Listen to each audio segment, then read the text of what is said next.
Bonjour et bienvenue sur Déclic au tableau. On se retrouve aujourd'hui pour une petite vidéo sur les compléments d'objets.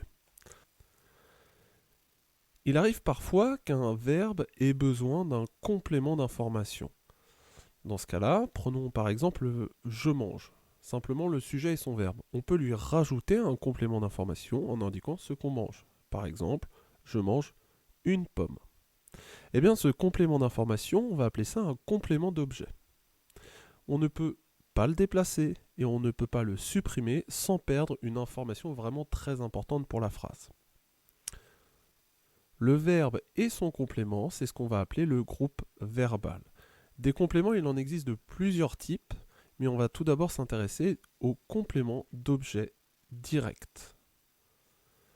Le complément d'objet direct, comme son nom l'indique, est directement rattaché au verbe.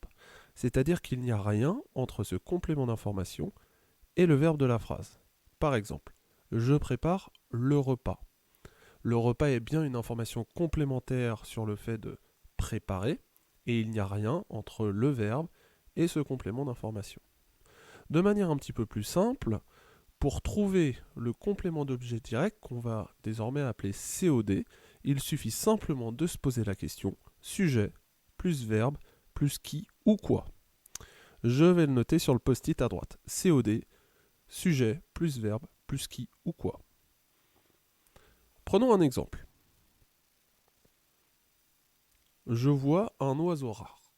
La première chose, lorsque j'analyse cette phrase, est me demander quel est le verbe. Ici, c'est voir. C'est le verbe voir. Ensuite, je m'interroge sur le sujet. Qui est-ce qui voit? C'est je. Et maintenant, je vais tout simplement me poser la question pour savoir s'il y a ou non un COD. Le sujet plus le verbe plus qui ou quoi. Ce qui me donne je vois qui ou quoi. Ici, la réponse, elle est évidente, c'est un oiseau rare. En plus, ce complément d'information, on voit bien qu'il est directement rattaché au verbe, donc il n'y a aucun doute possible. Il s'agit bien du COD du verbe voir. On va prendre quelques exemples pour voir les différentes natures possibles qui peuvent servir de COD dans une phrase. Un COD, ce peut être un nom. Par exemple, je répare le vélo. Je répare quoi? Le vélo. Ça peut également être un groupe nominal. Je dépasse cette voiture rouge. Je dépasse quoi? Réponse, cette voiture rouge. Il peut également s'agir d'un infinitif ou d'un groupe infinitif. Je veux réussir cette évaluation. Je veux quoi? Réponse, réussir cette évaluation. Il peut également s'agir d'un pronom. Je le pense. Et ici, c'est bien le pronom le qui répond à la question je pense quoi? Et enfin, un COD peut également être une proposition complète. Je dis que tu as parfaitement raison. Je dis quoi? Réponse, que tu as parfaitement raison. Le deuxième type de complément d'objet, c'est le complément d'objet indirect. À la différence du COD, il va être séparé du verbe par une préposition comme à ou de, ou bien par un article comme au, du ou des. Dans tous les cas, le COI répond à la question sujet plus verbe plus de qui de quoi, ou bien à qui à quoi. Je vais le noter sur le post-it à côté. COI, sujet, plus verbe, plus à qui à quoi, de qui de quoi. Prenons un exemple. Je parle à mon ami. Première chose, je cherche le verbe. Ici, c'est assez évident, c'est le verbe parler. Son sujet, le pronom personnel, je. Je peux maintenant me poser la question. Sujet, je, plus verbe, parle, plus à qui à quoi, ou bien de qui de quoi. Ici, je vais essayer à qui. Je parle à qui? Réponse, à mon ami. Ici, à mon ami, c'est le COI du verbe parler. Prenons quelques exemples. Un COI, ce peut être un nom. Je parle à Manon. Ici, c'est même un nom propre. Ça peut également être un groupe nominal. Je réponds à cette question simple. Je réponds à quoi? À cette question simple. Ça peut également être un infinitif. J'apprends à chanter. J'apprends à quoi? Réponse à chanter. Et enfin, ça peut être un pronom. Ici, on a l'exemple du pronom personnel. Je vous dis bonjour.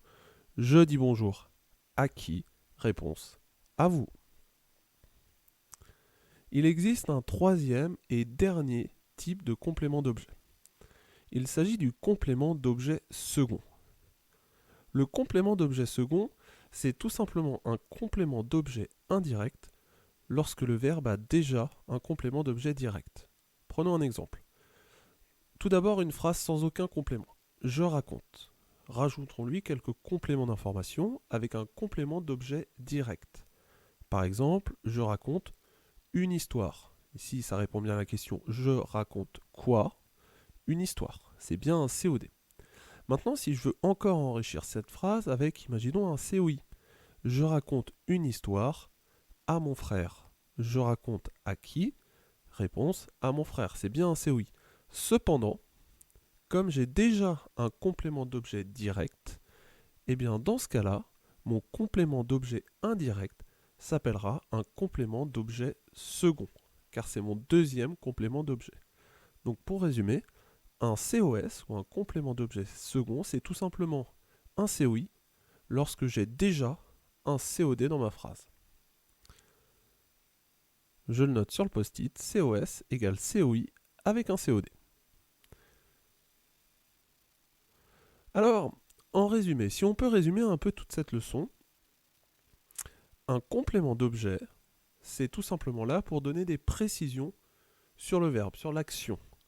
On ne peut pas le déplacer et on ne peut pas le supprimer sans perdre une information vraiment importante pour le sens de la phrase. Il y en a différents types. Le complément d'objet direct qui répond toujours à la question sujet plus verbe plus qui ou quoi.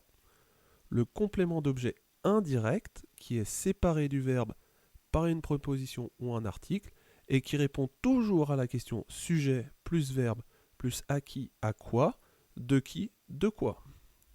Et enfin, le complément d'objet second ou COS, il s'agit simplement d'un COI lorsque le verbe possède déjà un COD. Ce qui est très important sur cette leçon sur les compléments d'objet, c'est de retenir la question sujet plus verbe plus qui quoi ou bien à qui à quoi, de qui de quoi.